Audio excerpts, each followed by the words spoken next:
দক্ষিণ আফ্রিকার কঙ্গোতে একটি নতুন ভাইরাসের আতঙ্ক। নাম তার ডিজিজ এক্স। এই ভাইরাস কঙ্গোতে 400 জনকে আক্রান্ত করেছে, তার মধ্যে মৃত্যু হয়েছে 142 জনের। তাই জন্য WHO গভীর চিন্তায় এই ভাইরাসকে নিয়ে। এই ভাইরাসের কারণ জানতে গিয়ে মাথায় হাত বিজ্ঞানী ও ডাক্তারদের। আফ্রিকার কঙ্গোতে প্রতিদিন বাড়ছে সংক্রামক ব্যক্তির সংখ্যা। এই রোগের লক্ষণগুলি হলো তীব্র জ্বর, সর্দি, কাশি, মাথা যন্ত্রণা সহ শরীরে রক্তের অভাব যথা অ্যানিমিয়া।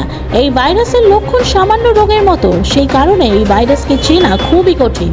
বিজ্ঞানী পেয়েছেন যে এই ভাইরাসটি একটি ফ্লু ভাইরাস, তাই এর লক্ষণগুলি নিউমোনিয়া, ম্যালেরিয়া, এমনকি কোভিড-19 সমান। WHO মতে আপাতত এই ভাইরাসটি বিশ্বের জন্য ক্ষতিকারক নয়, কিন্তু যদি আফ্রিকার কঙ্গোতে পরিস্থিতি না সামলায় তাহলে এই ভাইরাস পুরো বিশ্বের জন্য এক মহামারীর রূপ নিতে পারে। ব্যুরো রিপোর্ট, RG সমাচার।